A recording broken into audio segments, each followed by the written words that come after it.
Greetings to you all, and welcome to our Zoom-based webinar. My name is Professor Ann Karagosian, and it is my privilege as the director of the Promise Armenian Institute at UCLA to welcome you to the first of our formal lectures presented by our current PAI postdoctoral scholars. Today, we are delighted to welcome Dr. Elisa Mathias, a 2021-22 Promise Armenian Institute postdoctoral scholar in the UCLA Department of Ethnomusicology, who will offer a lecture entitled Folklore of the Silicon Mountains, Music, Tech, and the Future in 21st Century Armenia. Commentary and discussion on Dr. Mathias's lecture will be offered by one of Elisa's mentors, Dr. Melissa Bilal, the Associate Director of the UCLA Armenian Music Program and a lecturer in UCLA's Department of Ethnomusicology. We are all looking forward to hearing about Elisa's fascinating research that explores the rather surprising contemporary connection and prevalence of traditional Armenian music in the Republic of Armenia's burgeoning information technology sector, where musicians teach folk songs to young coding students and consult on mobile apps. We are also happy to acknowledge the co-sponsorship of this event by the UCLA Armenian Music Program within the Herb Albert School of Music. Thanks to our partners in the School of Music, especially to Dr. Bilal and Professor Movses Pogosyan, Director of the Armenian Music Program, for their contributions to this event.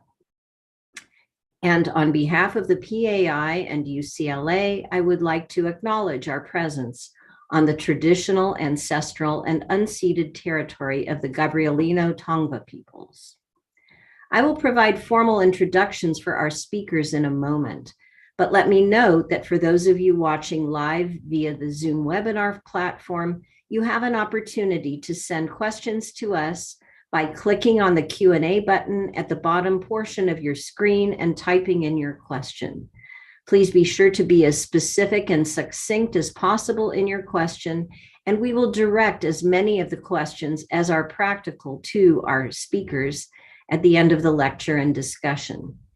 Also, please note that this event is being recorded for future viewing at our Promise Armenian Institute website and YouTube channel. And in the unlikely event that this Zoom webinar drops for any reason, please just connect right back to the same link, as it will put you back into our Zoom session. And now it gives me great pleasure to introduce today's speaker, Dr. Elisa Mathias. Dr. Mathias received her Bachelor of Arts degree in music from the University of Chicago and her PhD in ethnomusicology from UCLA, working with Professor A.J. Racy on her dissertation entitled Songs for the Next 100 Years, Music and Development in the Republic of Armenia. A violinist and singer, Dr. Mathias's scholarly research in her postdoctoral studies focuses on the possibilities and challenges of arts-based development in the Republic of Armenia. She is also working on a multi-generational study of silence in the US Armenian diaspora. Our discussant for today, Dr. Melissa Bilal, as I mentioned, is the Associate Director of the UCLA Armenian Music Program and a lecturer in UCLA's Department of Ethnomusicology. Dr. Bilal also has been a distinguished research fellow at the UCLA Center for Near Eastern Studies, and prior to this, she was an assistant professor in the School of Humanities and Social Sciences at the American University of Armenia in Yerevan. Dr. Bilal received her BA and MA in sociology from Boğaziçi University in Istanbul and received her PhD in ethnomusicology from the University of Chicago. So, Elisa, I will now turn this webinar over to you. Thank you so much, Anne, and thank you, Hasmik, behind the scenes, and everyone else at the UCLA Promise Armenian Institute, and also the UCLA Armenian Music Program for sponsoring this talk. Give me a moment to share my screen here.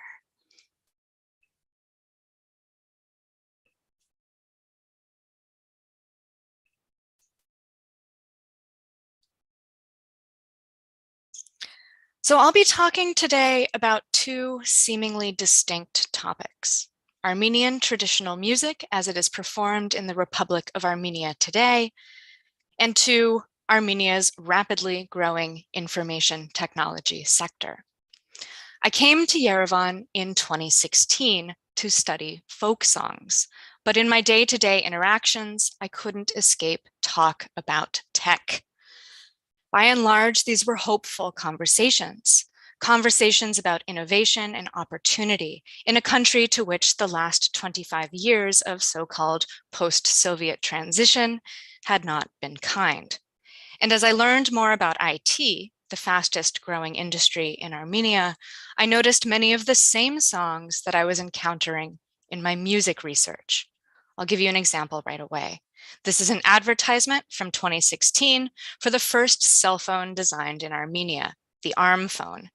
The ad starts with a folk orchestra recording of the song Kakavik, or the Little Partridge, while an instrument maker crafts the traditional flute, shvi.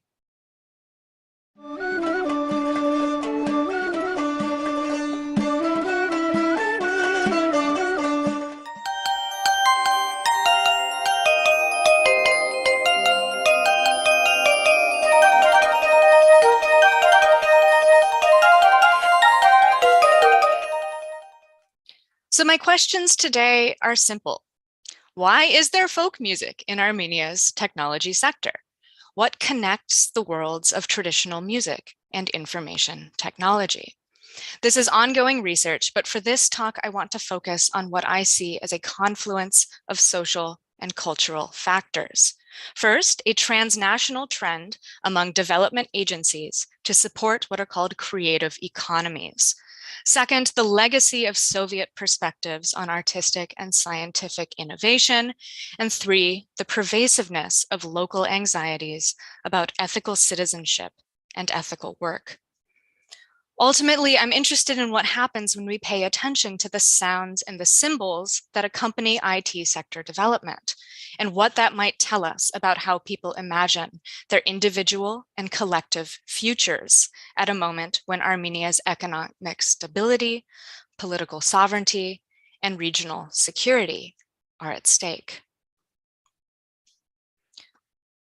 So I'll start with a little bit more about what drew me to this topic and how I've been conducting my research. Then we'll look at some more examples of traditional music in tech. This is a video-heavy presentation. Next, we'll move on to the concept of creativity and how it has been employed by the development sector today and Soviet leaders in the past to suggest parallels between artistic and scientific endeavor. Then I want to situate these connections within ongoing ethical conversations about work and responsibility that I suggest are intensified by uncertain futures. I'll end with some questions and implications from a small but growing literature on similar phenomena elsewhere, in the hopes of soliciting comments, questions, and feedback from all of you as I continue on with research for this project.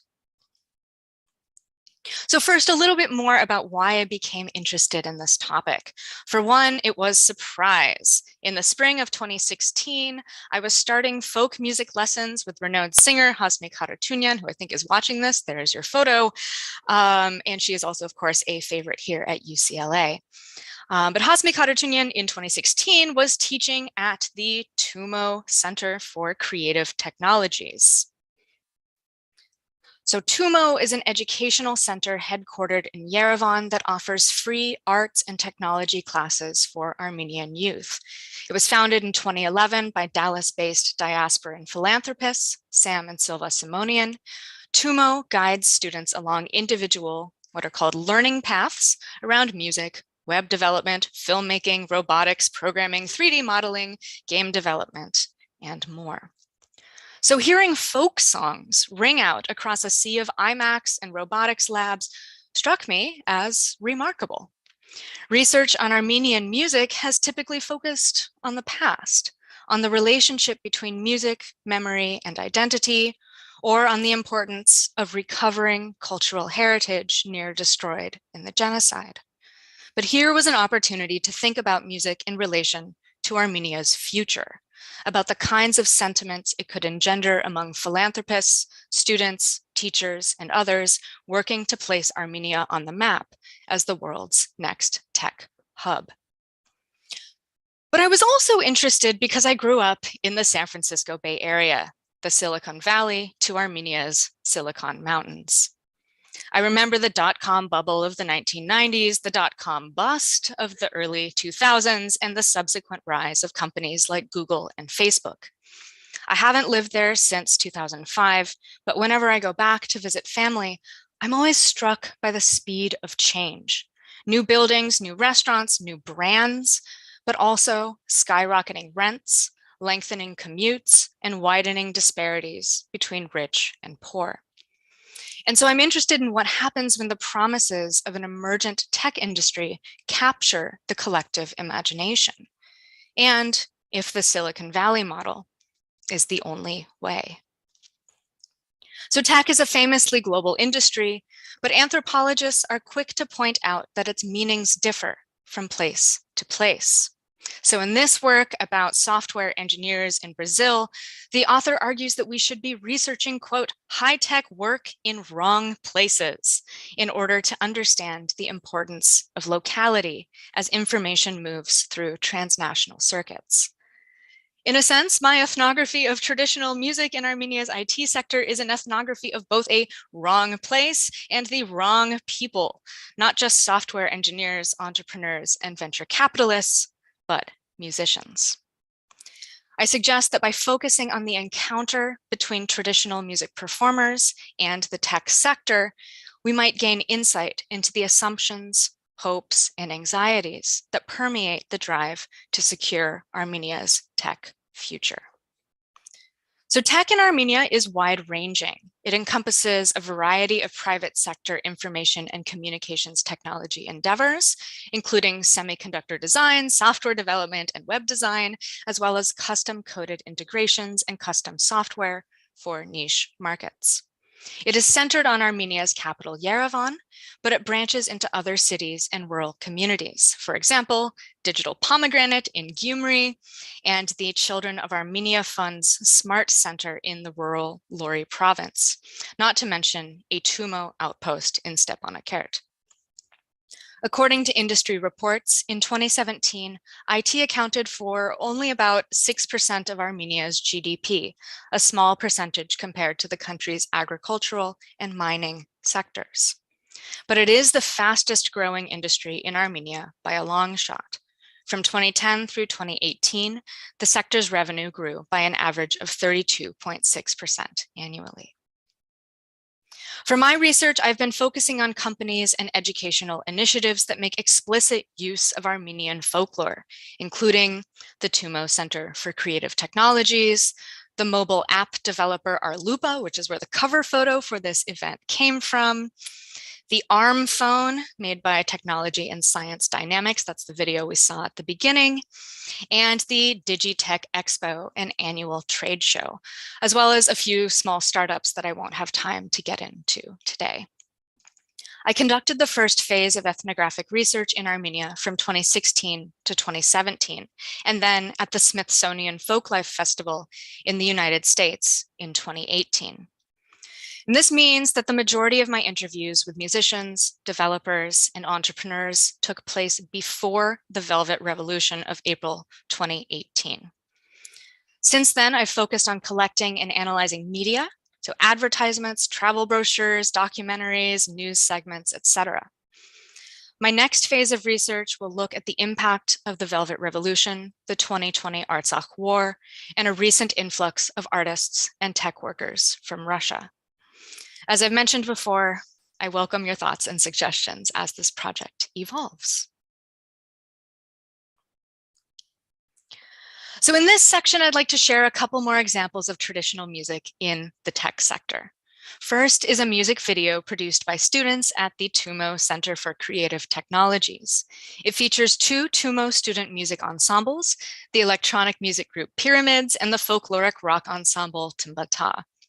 The chorus is the familiar hio, hio, hane, hane refrain of folkloric work songs that once accompanied hard manual labor, like threshing wheat or pounding mortar.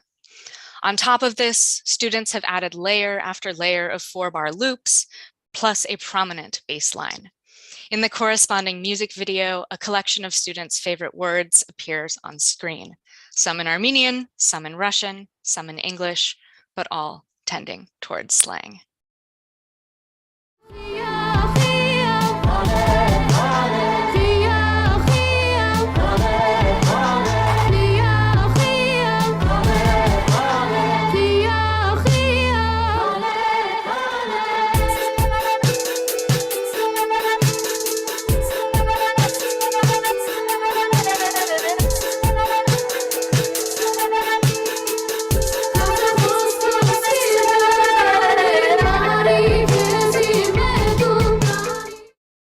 I speak with one of the workshop leaders at TUMO.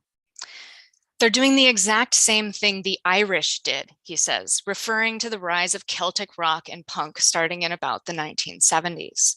The Irish were in danger of losing their culture, so they made these rock bands that were really good. They totally reinvigorated their culture. That's what we're doing now. But now it's different technologies and different issues. It's not the Pogues, it's not Sinead O'Connor, it's EDM, electronic dance music, DJs. So I can understand the comparison. Sweet Words is an appealing mix of tradition and contemporary popular culture. But its origin story is almost as important as the final product. In 2015, diasporan socialite Kim Kardashian visited Armenia with then-husband, rapper Kanye West.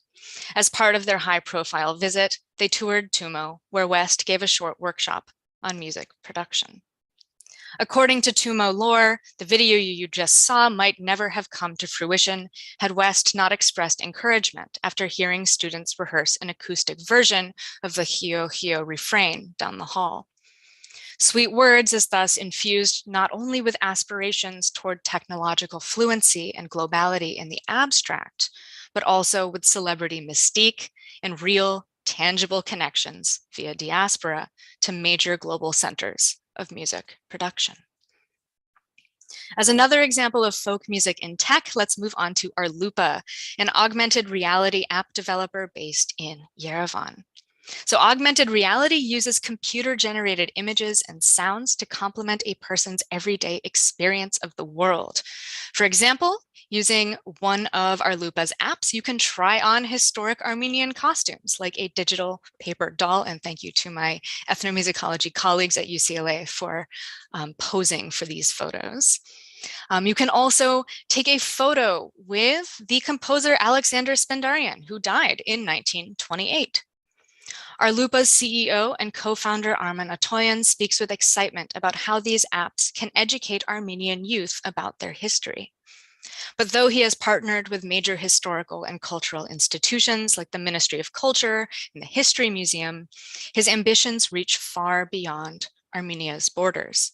He tells me that globally, in the competitive field of augmented reality, a brand must be demonstrably unique to survive. And what could be more unique than Armenian folklore?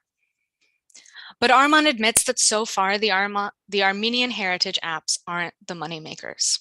To sustain their activities, Arlupa makes games and also produces interactive advertisements for Coca-Cola, the World Wildlife Fund, and Philip Morris, among others. Still, Arman remains passionate about using Armenian art and music to further augmented reality technology the world over. A and R, he reminds me, aren't just the acronym for augmented reality. They are the first two letters of Armenia.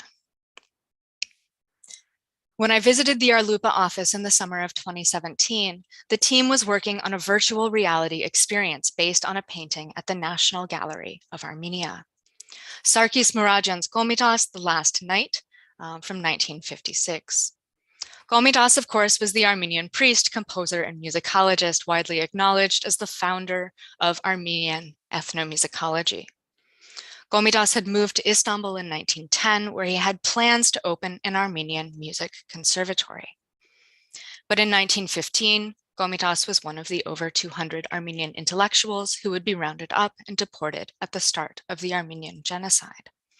Sarkis Muradyan's painting depicts the moment that Ottoman soldiers approach his door. So you can try out a version of this program in Arlupa's mobile app, but the full experience requires virtual reality or VR goggles. They look kind of like that. You put it on your head and you can see through the thing. And then these transport you into Komitas's apartment. You can walk around the room and listen to Komitas at the piano while the voice of his student, Armenak Shah Muradyan, sings Garun A, it is spring, but snow has fallen.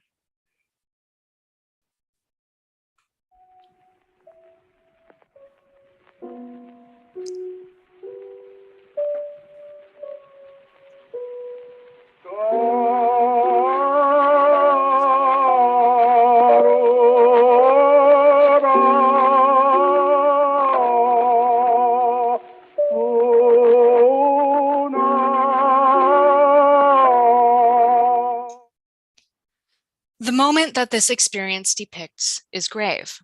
But when I tried it with the VR goggles in the Arlupa office back in 2017, it was still a work in progress. Komitas hadn't even been written into the program yet. As my feet wandered the Arlupa office, but my eyes tricked me into thinking I was in a turn-of-the-century Istanbul apartment, what really caught my attention was the craftsmanship, how totally I had felt that I had just walked into a painting. It was exhilarating. That kind of excitement about technological possibility infused my entire visit to Arlupa. So in the 3 video examples we've seen so far, there's a deliberate fusion of old songs and new tech. The Shavi maker equally at home with his arm phone as with his woodworking tools, the EDM remix of an agricultural work song from when households couldn't just buy wheat flour at the grocery store, and the virtual experience of walking into a painting from 1956 to hear a voice from 1912. But in the next sections, I want to talk about some perhaps subtler ways that folk music and tech seem to be connected in contemporary Armenia. For one, they seem to be linked through a heightened emphasis on creativity, one that exists at a critical axis of transnational development priorities, the Soviet legacy, and Armenian narratives of post-genocide survival. So I'll start this section with another musical example from the Tumo Center for Creative Technologies. This time, however, there's no remix, no music video. Instead, renowned folk singer Havanesian Karatunyan teaches a well-established repertoire of folk songs arranged by Komitas, also a 5th century Armenian hymn attributed to the inventor of the Armenian alphabet, Mesrop Mashtots, and the beloved 20th century lullaby by Parsek Ganachyan of Beirut. Here, students sing the same song that we heard in the Arlupa Komitas painting.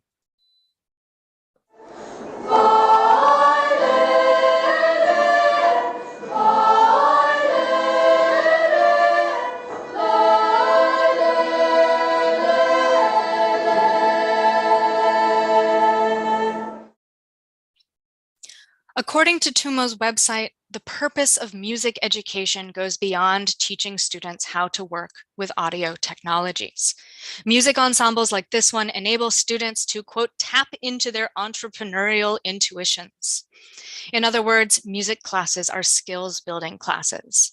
Students should develop their creativity and their confidence, essential skills for the fast-paced, competitive work environment of the information technology sector. For example, a recent profile of Tumo by filmmaker Eric Nazarian includes video of a student, Lucine, who studies computer programming. Her dedication to learning difficult programming languages is presented as near inseparable from the discovery of her musical voice. Here again, singing Komitas. I decided to do programming, to write code, to write it with JavaScript, PHP, HTML, CSS, and I knew that it would be very difficult. I have never sung in front of many people. Now I can proudly say that I can sing in front of them with less difficulty. Oh,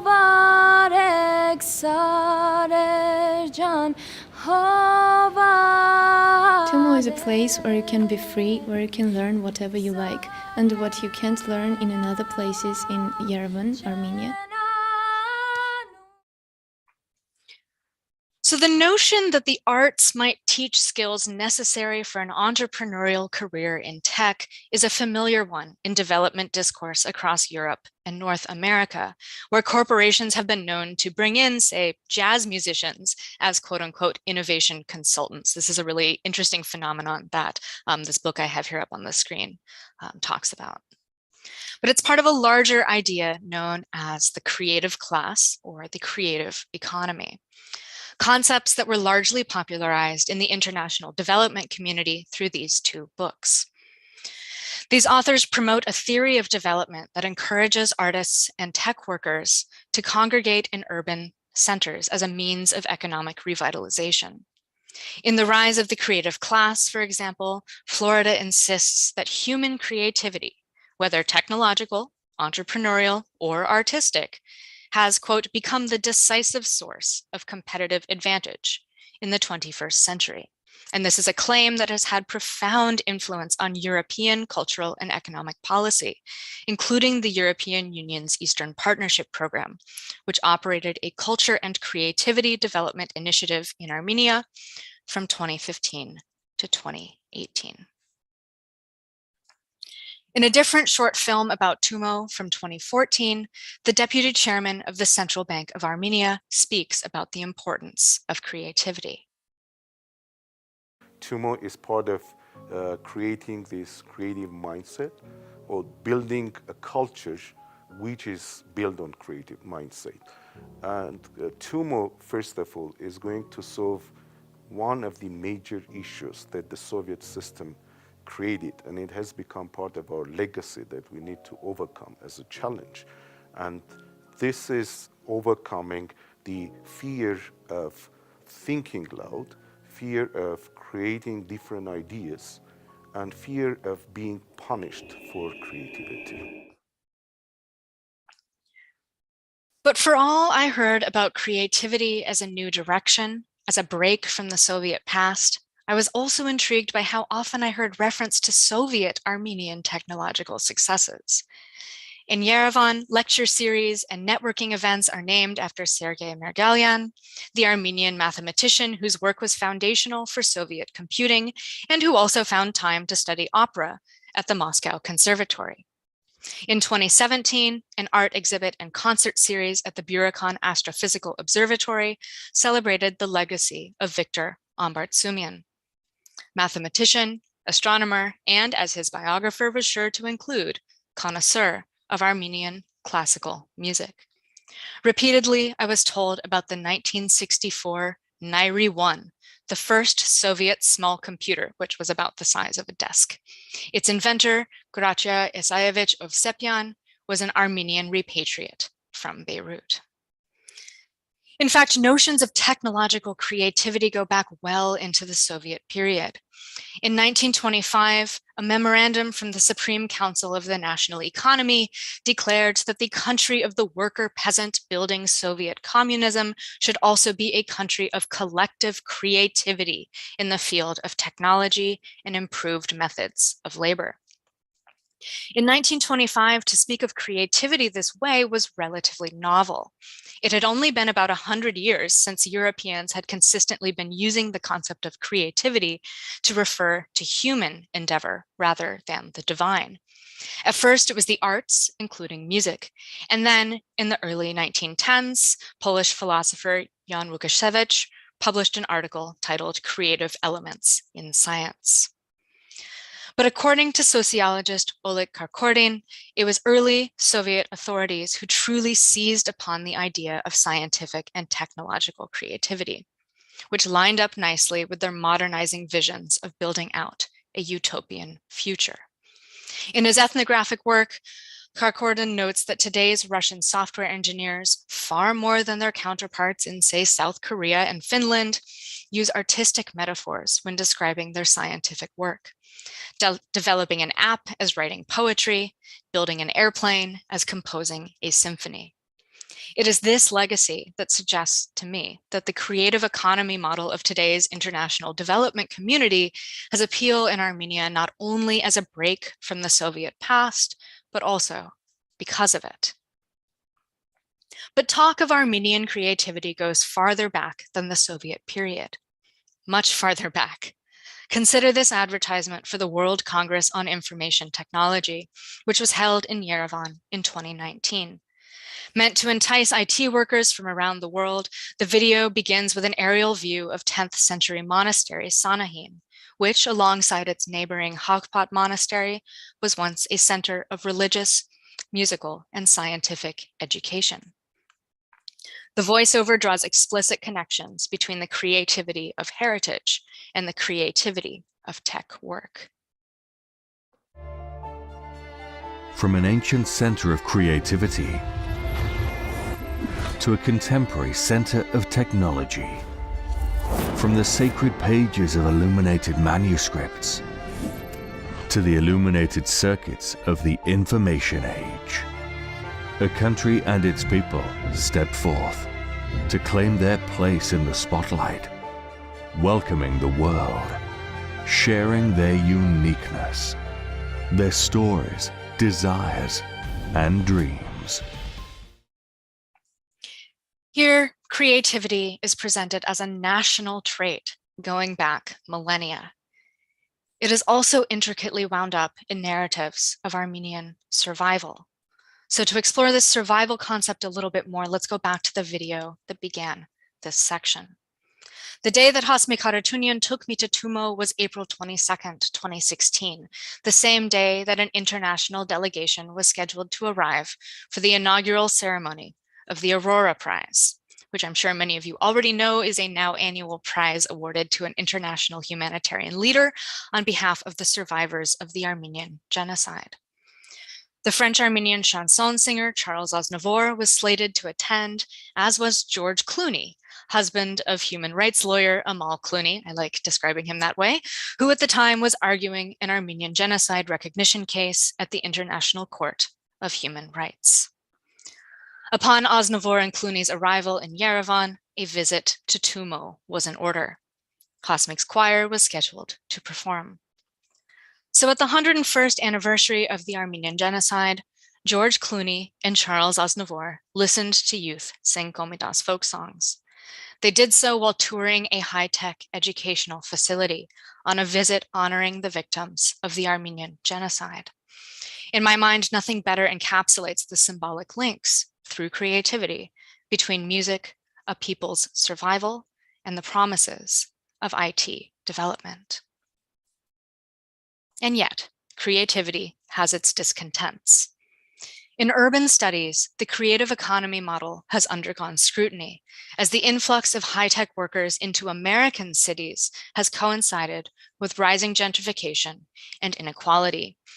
Even Richard Florida, once one of the most prominent champions of the creative class, has tempered his optimism. And you can see the difference in the titles between his 2017 and 2002 publications.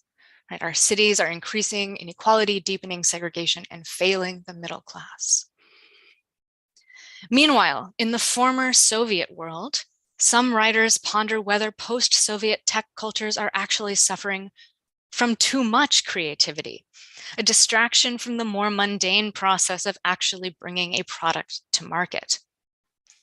And then in the Armenian world, public figures wrestle with the direction of Armenian creativity. Philanthropists Ruben Vardanyan and Nune Alekian describe creativity as one of, quote, the best traits of the national character. But they also associate it with an individualism that has sometimes, quote, impeded the making of successful choices and the mobilization of national resources in order to achieve a shared goal. In other words, in Armenia, creativity is a weighty concept, flush with pride in both Soviet invention and Armenian heritage. It is an imported buzzword of the international development community, but also a deeply ingrained symbol of a specifically Armenian resilience. And it is a touch point for a significant amount of concern about Armenia's future. In 2017, I interviewed a repatriated Armenian educator from North America. This generation of Armenians is the most creative, he said, with an intensity that left no doubt as to how much he believed in his young students. The most creative ever, anywhere in Armenian history. What are we going to do with it?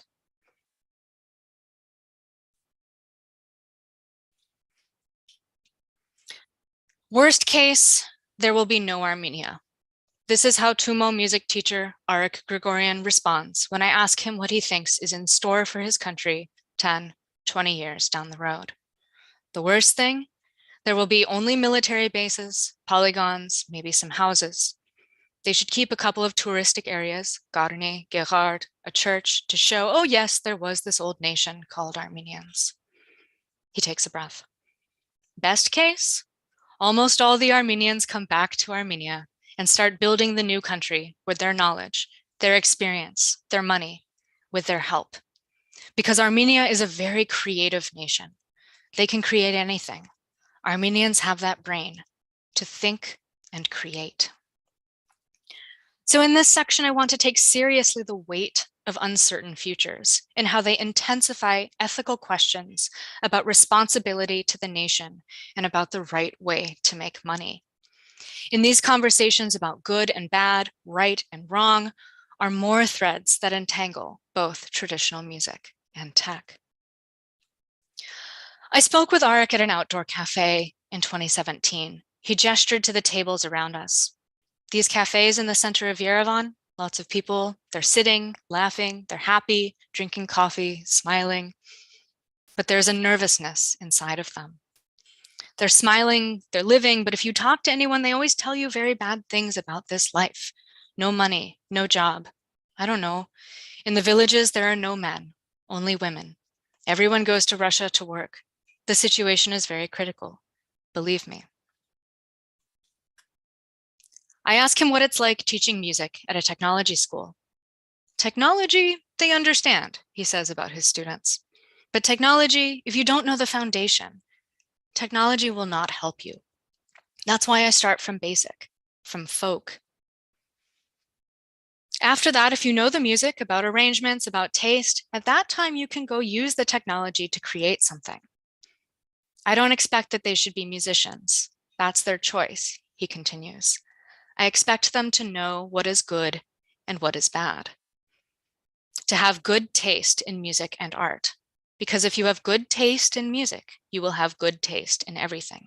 Because music, for me, is the highest level of education. I don't have to ask him what he thinks is bad taste, because soon it drives by. Out of a white Mercedes-Benz with tinted windows comes the unmistakable sound of synthesized pop with reggaeton beats, syrupy violins, and melismatic vocals. In other words, rabis. In the symbolic geography of pre-revolution Yerevan, rabis conjured up images of an oligarchic nouveau riche, the beneficiaries of rapid decentralization and privatization, who rose to political prominence in the early 2000s. As anthropologist Rick Adrians has detailed, middle-class initiatives against oligarch-led development projects have used Armenian heritage symbols as markers of distinction from rabis. For example, in the Let's Liberate the Monument from the Oligarch civic initiative of 2013, youth sang komitas songs and led Azgagarakan, or ethnographic dances, in protest of plans to transform Yerevan's historic covered market into a shopping mall. When I saw those same dances at a technology expo in the fall of 2016, I wondered if it might have been an effective strategy to brand the IT sector as a more ethical approach to development.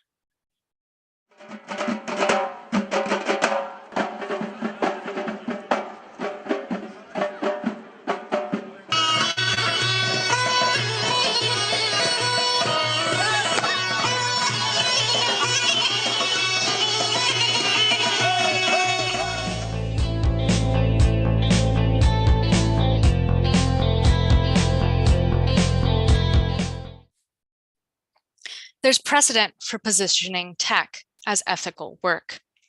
Science was the most clean career says security consultant Ruben to Anthony Bourdain as they discuss the history of Armenia's IT sector on one of the last ever episodes of Parts Unknown Soviet Time.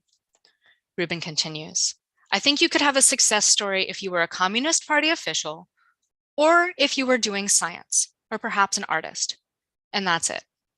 And science was the most clean career. You were not compromising your own beliefs, and you were doing something good.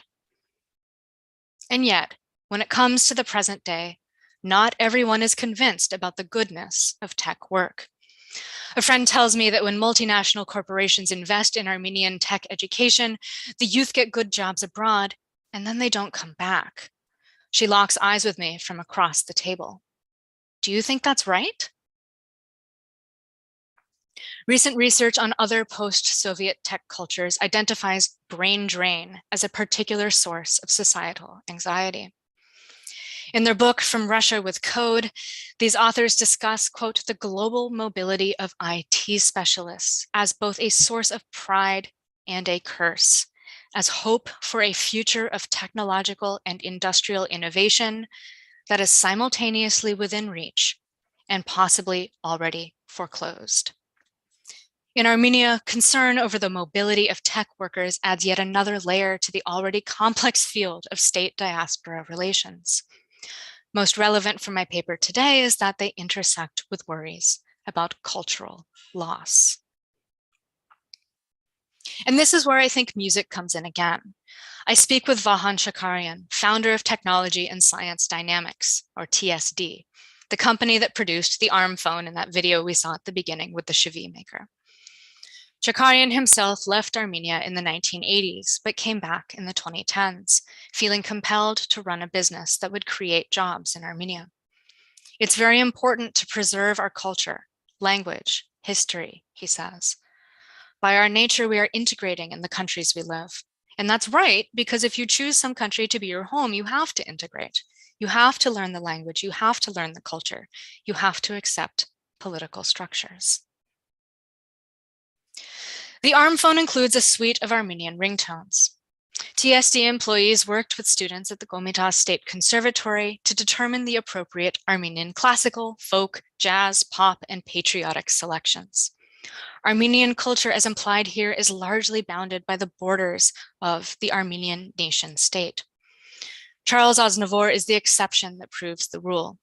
Otherwise, Soviet-era arrangements of Komitas and the 18th century troubadour Sayat Nova sit alongside themes from orchestral works by Aram Khachaturian, Arno Babajanian, Ara Gevorgian, and Tigran Mansourian, or alongside patriotic songs from the diaspora that have firmly taken root in the Republic since the First Artsakh War.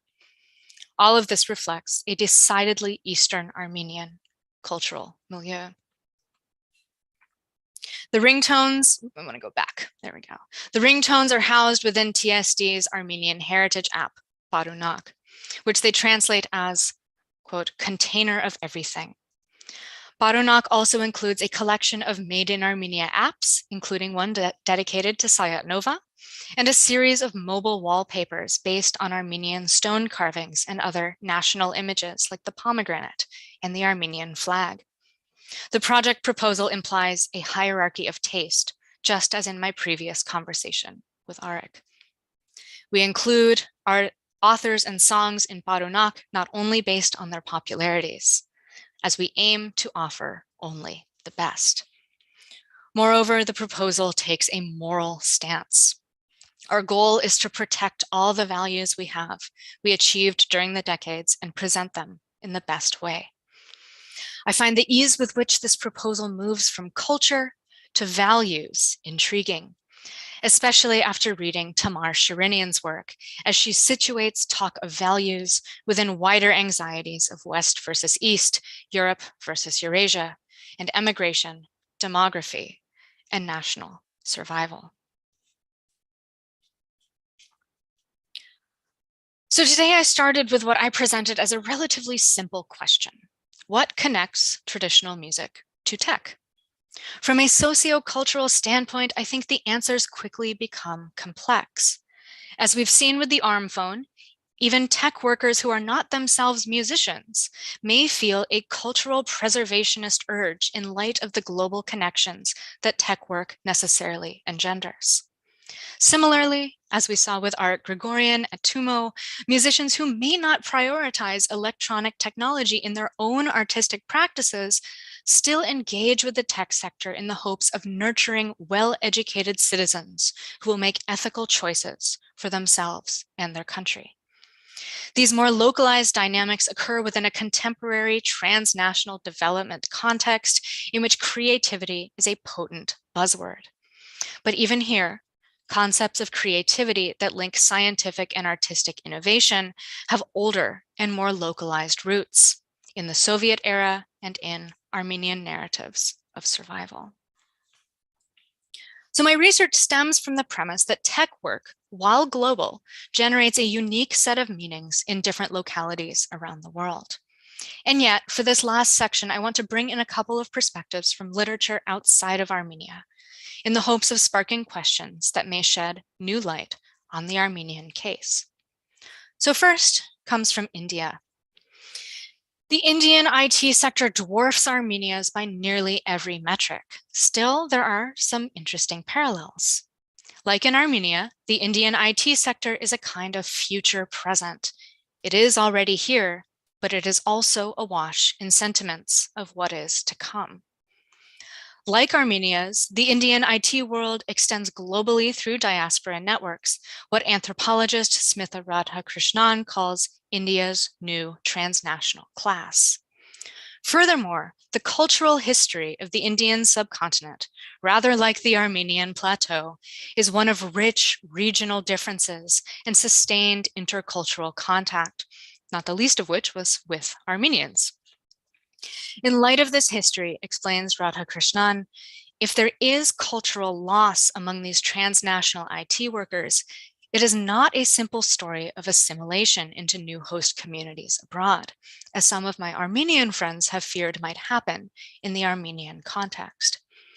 Rather, it is a process that Radhakrishnan calls cultural streamlining, a process that collapses, quote, myriad ways of being Indian into a short list of core distinctive qualities. These qualities include visual and auditory symbols like the bindi, the sari, and mass-mediated devotional song, little that will rock the boat when it comes to both neoliberal Western cosmopolitan culture or India's domestic right-wing Hindu nationalist turn.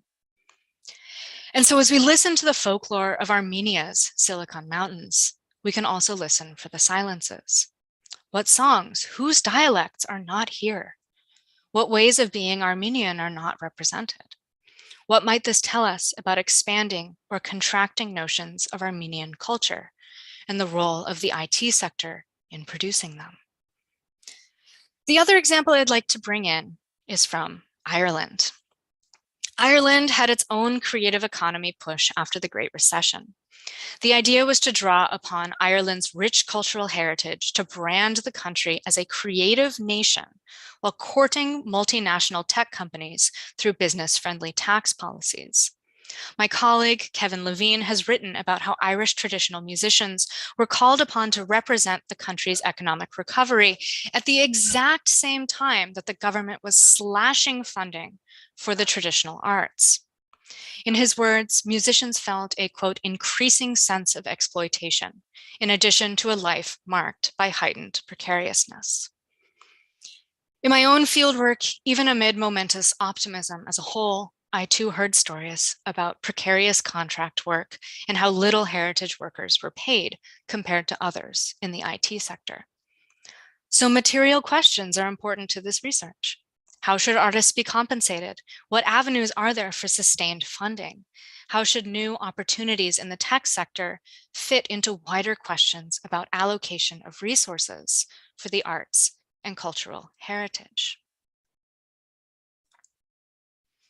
So I want to end with one last brief anecdote. In 2017, students from Tumo's Nivak Music Summer Camp, this is sort of a precursor to the collective that produced Armenia's Eurovision entry this year, which just made it into the final. Anyway, in 2017, students from this music summer camp were prepared to perform their own original songs at the reopening of the Moscow Cinema's open-air theater in Yerevan. But their plans were thwarted by that eternal enemy of electronic technology: weather. As the rain poured down and stagehands rushed to cover everything in plastic, a group of girls ran underneath the stage, beckoning the audience to follow. In the stark, cramped concrete space, they sang their program with no accompaniment, no amplification, but with just as much energy as they would have on stage. Here, technology is secondary to a story about sentiment, about hope, excitement, creativity, and resilience. And this is what I've tried to bring out in this talk, that the sounds and the sentiments that accompany IT sector development are worth paying attention to, because they provide a window into the aspirations, ambitions, and anxieties that shape Armenian visions for the future. At the same time, for Armenian music studies, this is a chance to reflect on how dynamics in sectors seemingly far removed from cultural heritage influence the everyday lives, careers, and repertoires of Armenia's artistic professionals. And finally, for our stories of how technology moves across the globe, the Armenian example pushes back against analytical frameworks that overrepresent Silicon Valley. It speaks to the importance of local lives and local concerns, even in a field dominated by transnational industry. And at this point, I just want to say thank you again to the UCLA Promise Armenian Institute for their support this year. And of course to the UCLA Armenian Music Program, especially Melissa Bilal, for providing commentary as we move into questions and comments. Thank you.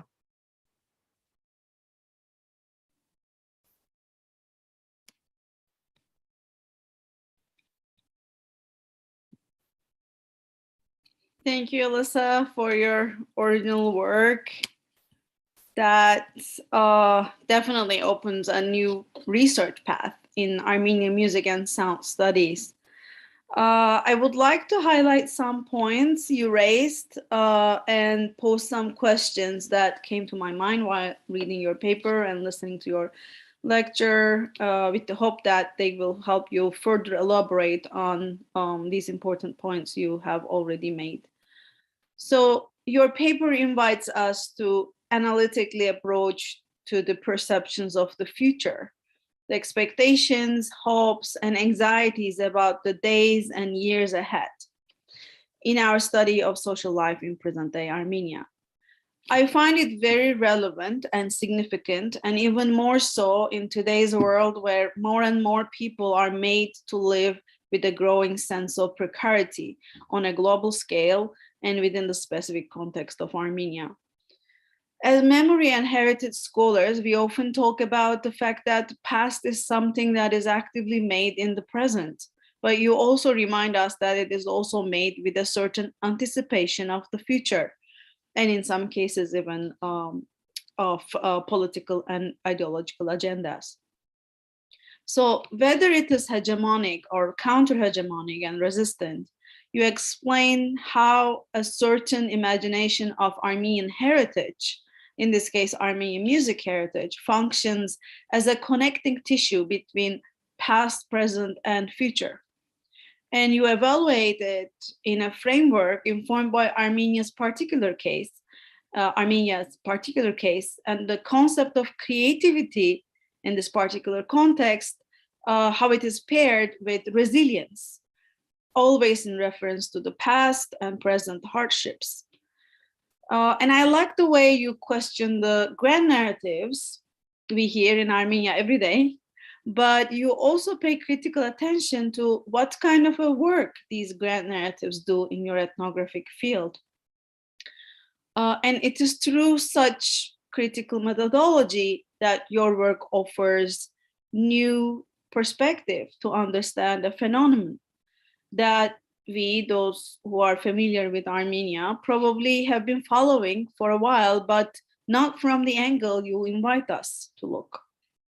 So you situate this collaboration between cultural and tech sectors in Armenia as a phenomenon that people attribute potential and meaning in overcoming the fragilities resulting from, one, unacknowledged and unrestored historic injustices on one hand, two, the economic deprivation, political instability, lack of security, dire need of better functioning and accessible welfare system, destruction of environments and commons and livelihoods. And on top of that, now the trauma and misery resulting from the devastating war and the ongoing existential threats. So when you study the relationship between Armenia's tech and culture industries to make sense of some products produced by this creative economy, you bring in a thread that connects survival as a people, economic survival, and musical cultural survival, but you also question the monolithic narrative that is presented to us there. So you ask, what are the limitations of this creative economy under global capitalism? What kind of projects are funded and what others are marginalized? And you show how on one hand, IT sector opens us possibilities for autonomy and even subversion, but at the same time, to sustain it, companies have to or choose to compromise their autonomy and ethics by working for multinational giants that not necessarily care for people in Armenia or elsewhere. And you question the true benefits of all this for the artists and for arts and culture in Armenia. You mentioned the exploitation, almost omnipresent in such collaborations, where national and international oligarchs are investing and making profit out of collective heritage or individual creativity. And you talk about exploitation of musicians and tech workers, and also exploitations of composers of the past. So by doing this, you are also addressing the question of, I think, privatization, which is the backbone of neoliberal economy, and in Armenia's case, the so-called transition. So it is interesting to observe how on one hand in Armenia, as elsewhere, private sector is becoming more and more the main patron of arts, but at the same time in Armenia, art and culture is still strongly a part of the public sector, I guess an important legacy of the Soviet times. So what is the chance of independent entities, is my question, individual artists or collectives or art centers, NGOs or unions to enter in this system and survive? And I think this question is directly related to your question about inclusion and exclusion, silences, politics of representation, and the question of the use of certain discourses of culture and tradition to further certain conservative policies in Armenia. So again, as ethnomusicologists, we like to ask, what is tradition? What is heritage? Who defines it? Why do they define it in a certain way? Mainly, what is the power dynamic and the political economy of it? So the overarching question then is, we see creativity everywhere in Armenia, and that is for sure, and it is very visible. But we also see lots of cliches packaged. So what is commodified as heritage? What is the gender, racial, and class politics of this innovation and invention? While we can find a lot of depressing answers to these questions, your work shows that it is the very possibility of using this sector's tools to create alternatives is the very essence of hope for the future. So, do some of these projects incorporate real experts, such as scholars of Armenian music, for example? Can they be used for educational purposes, for example, teaching new repertoires of Armenian traditional music? Can they be geared towards making concert music more accessible? So in general, can they be used, or are they used, and you gave some examples, to help Armenian culture and their producers survive? Beyond this, when we ask the question of future, urgent questions are sustainability, sustainable development instead of endless profit and environmental and communal destruction, such as toxic mining, autonomy, which also means empowering local initiatives, and democracy. And by democracy, I do not mean creating a divisive, elitist liberal culture, but building a future where everyone's freedoms are respected and guaranteed, and everyone's voice matters in making decisions about their future.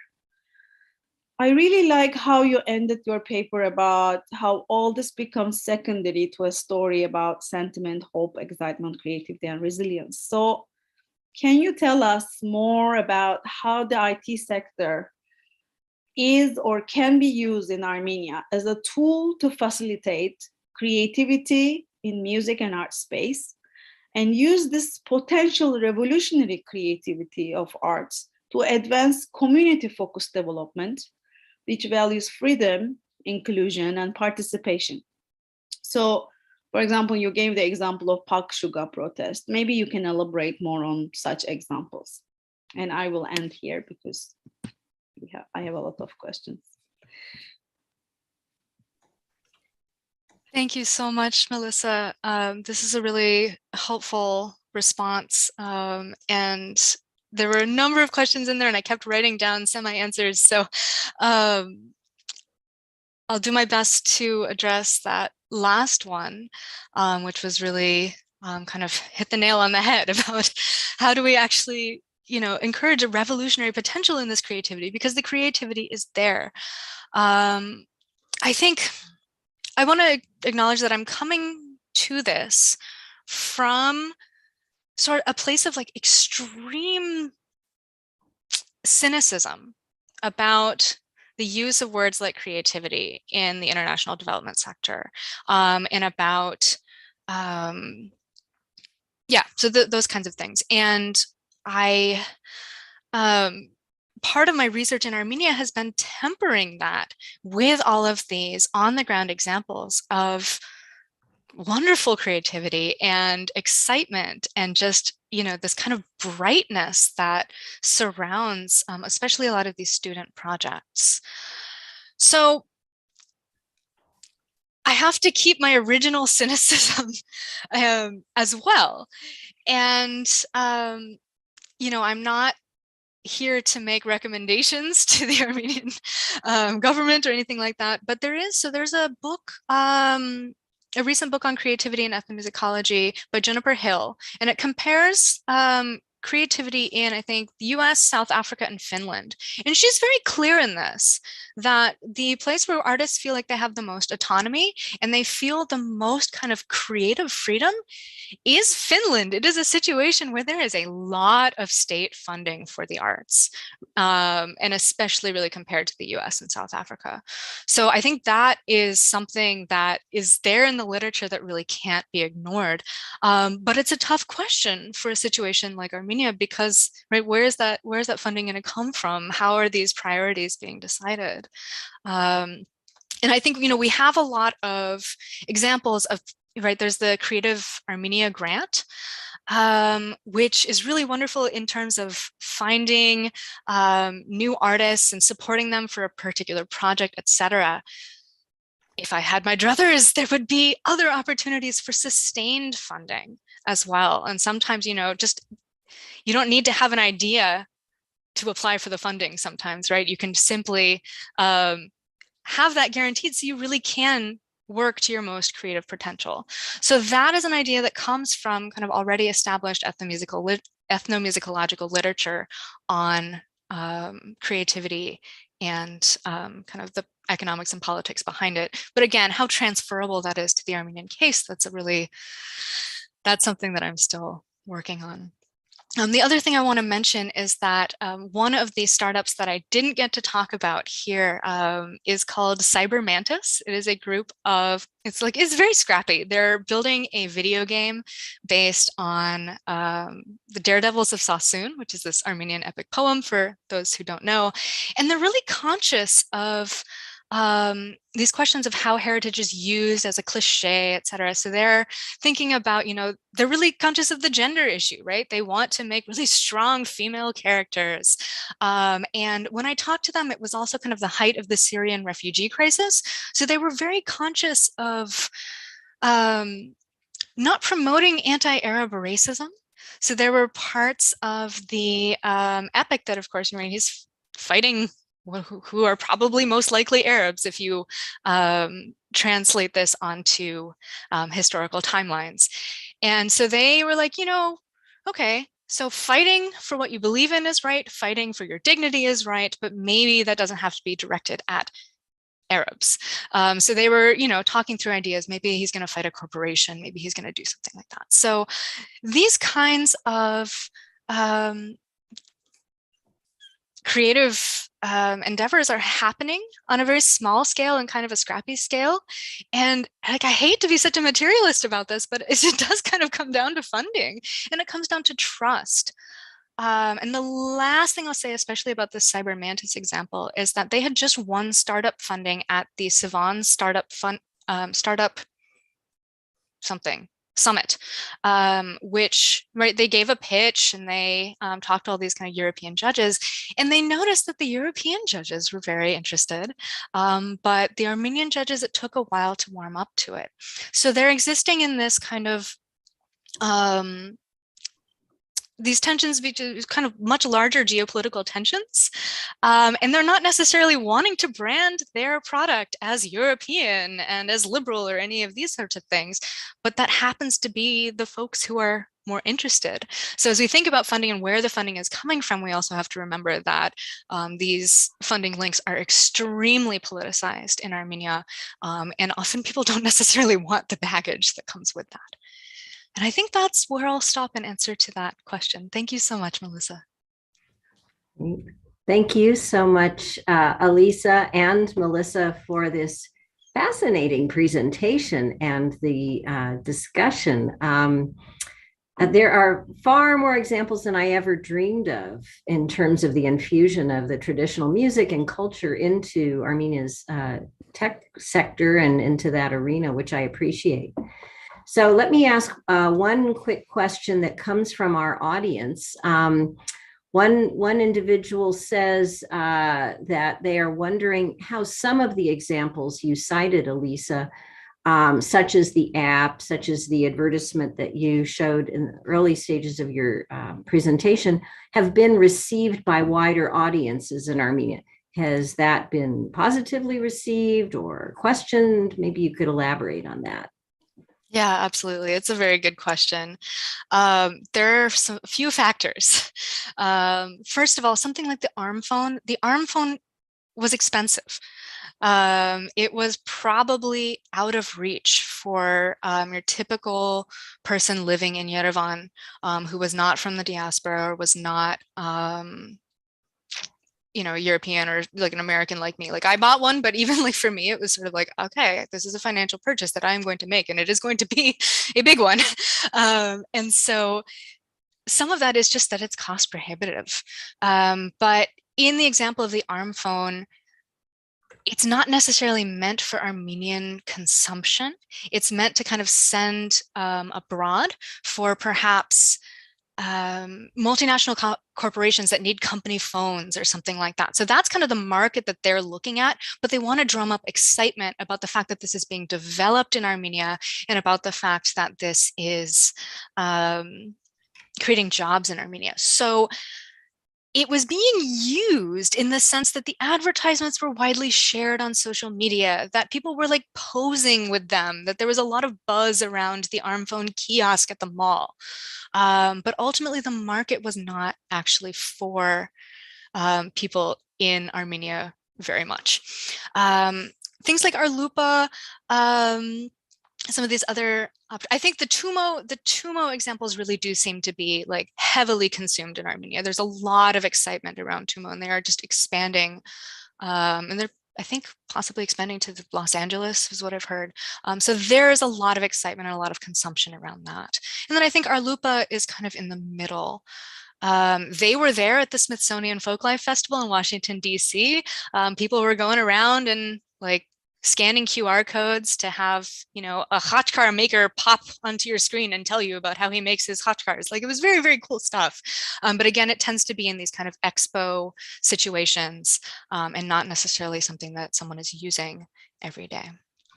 And that actually reminds me of Melissa's question about education, and I think, and about experts. And I think, again, here, right, Arlupa has been collaborating with heritage institutions, but these are established heritage institutions.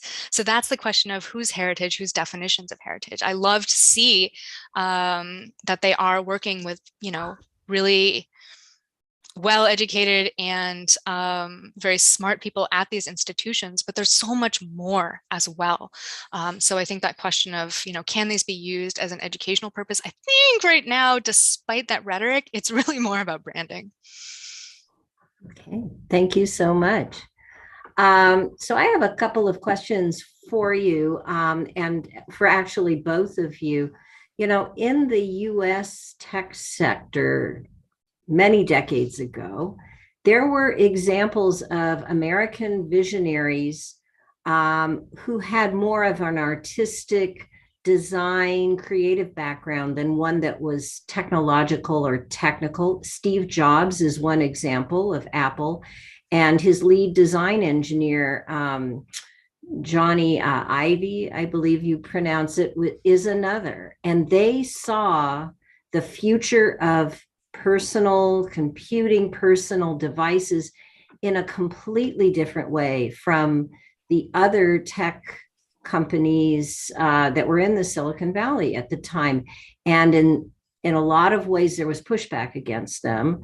But eventually, they were extraordinarily successful, and that company continues to be extraordinarily successful. And I know, you know, it might not be easy for you to say, but did you see in your sort of 2016 era research in Armenia, folks that were working in these tech sectors that were much more on the creative side, and they saw a vision that maybe wasn't appreciated so much in their company, you know, in terms of the music and culture infusion? I don't know if there's anything that's comparable to what I just described, but maybe you could talk about that, either of you, if you're aware of it. So as far as whether I saw it, I think I saw hints at that kind of thing, but I want to actually backtrack about, there's a fantastic book. I don't remember the name of the author or the book, but it's about the Whole Earth Catalog. And it's about kind of Silicon Valley's early ideological roots in counterculture and how this gets, you know, these ideas about individualism and, you know, fighting the man and all that get warped, and they get warped into these kind of extreme privatization ideologies that are very compatible with what we see now as kind of mainstream neoliberal capitalism. So that is a general, like, very big question. And I think a big tension even now in the tech industry, with people, lots of people who are very creative, lots of people who have possibly ethical concerns about what they're working on. And yet at the end of the day, they need a job. So I think that, right, that is this huge conversation in tech right now. That book, if I think of the name, I will recommend it to our audience. It is excellent. There was kind of some idolization of Steve Jobs in Armenia in 2016. Absolutely.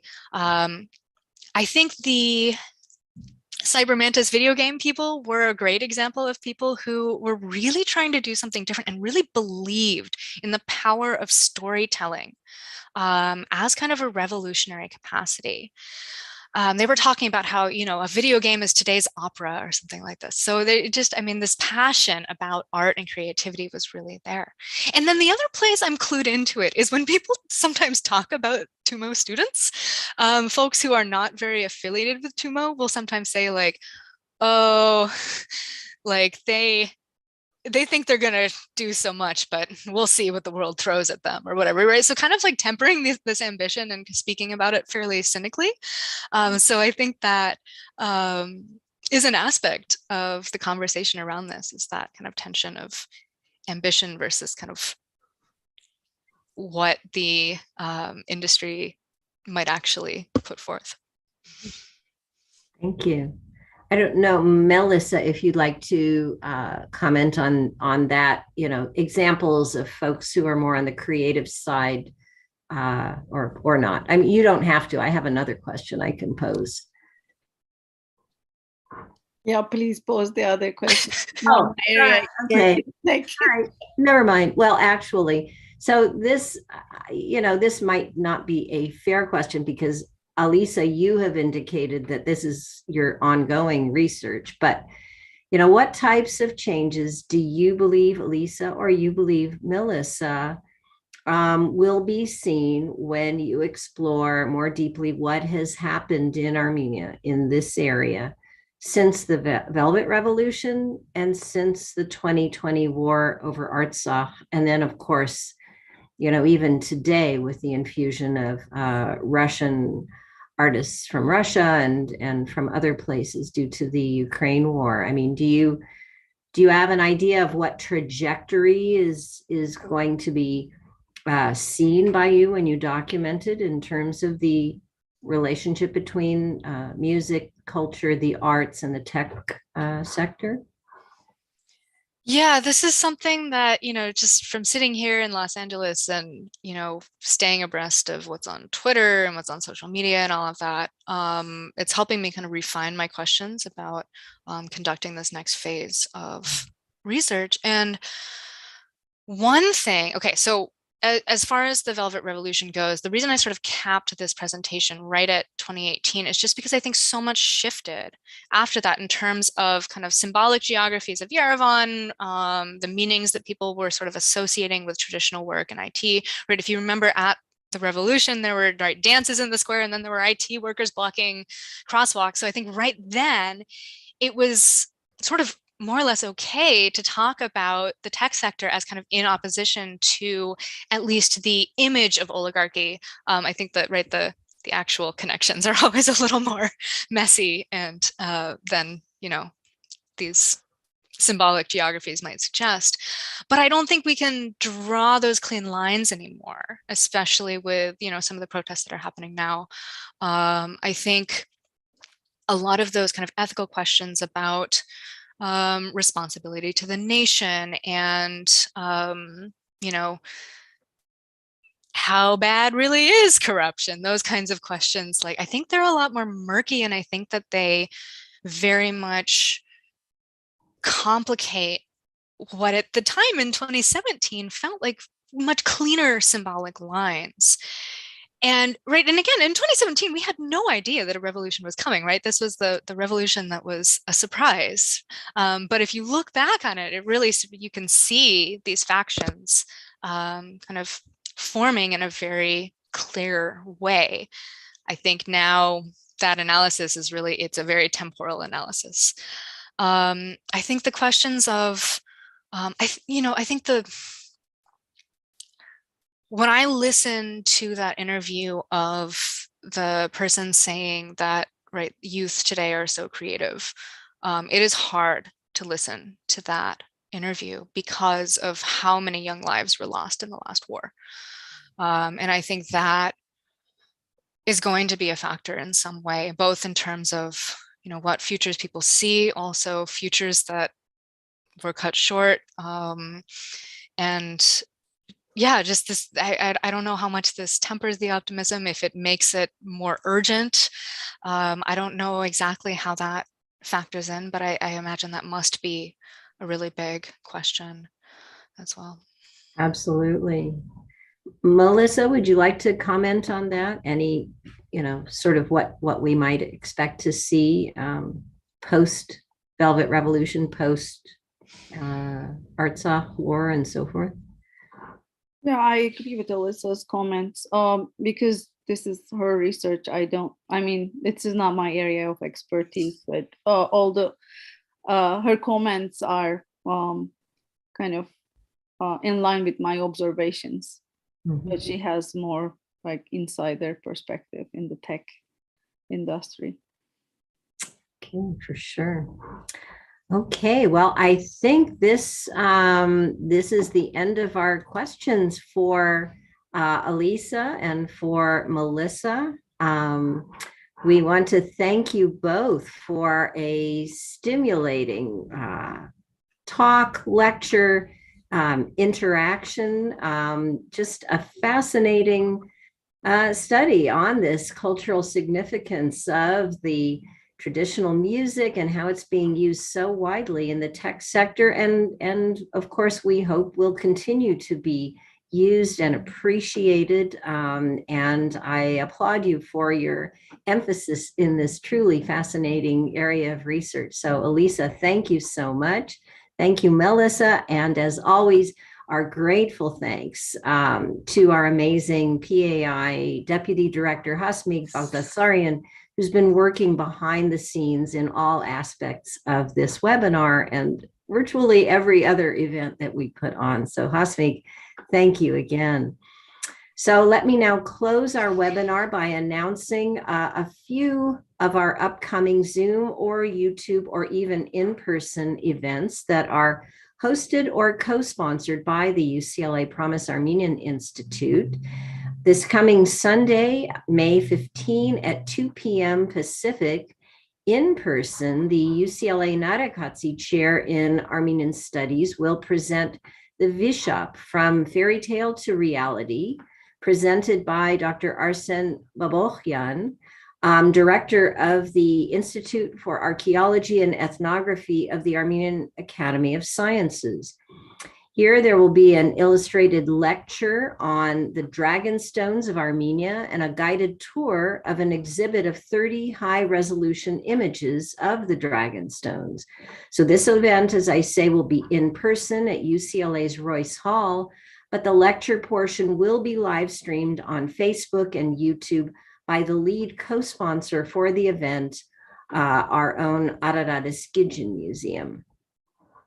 And on Friday, May 20 at 10 a.m. Pacific, we are presenting another Zoom-based talk by another of our PAI postdoctoral scholars, Dr. Asli Kuzanyan, entitled Doing Science in Armenia, From a Personal Outlook to Nanoscale Thermoelectric Photodetectors. Aslig is working with Professor Archer Devoyan in the UCLA Department of Mechanical and Aerospace Engineering, and this will be a Zoom-based meeting event. On Friday, May 20 as well at 6 p.m. Pacific, the Promise Armenian Institute is happy to partner with the UCLA Narakatsi Chair and the UCLA Department of Near Eastern Languages and Cultures in presenting an in-person event entitled To Say with Passion, Why Am I Here? This will be a book release and sharing of readings from a compilation of Armenian poetry written by the late Tenny Arlen. Again, this will be in person, and this will be in UCLA's Bunch Hall, room 10383, but it will also be live streamed for remote viewing.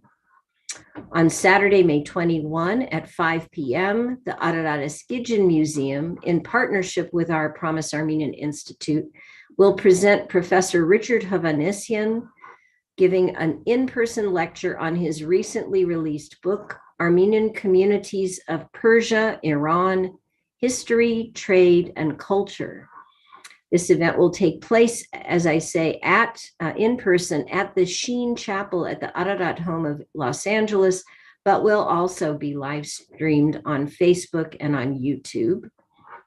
And finally, on Tuesday, May 31 at 10 a.m. Pacific time, the UCLA Armenian Music Program is presenting a day of Armenian music at UCLA, which features concerts, educational workshops, and lectures with world-renowned musical artists. This event will be in person at UCLA's Schoenberg Hall.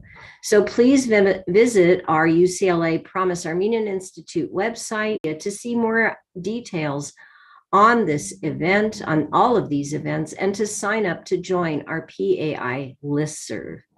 So once again, thank you for your attendance at this event, and we look forward to having you participate in future events for the Promise Armenian Institute.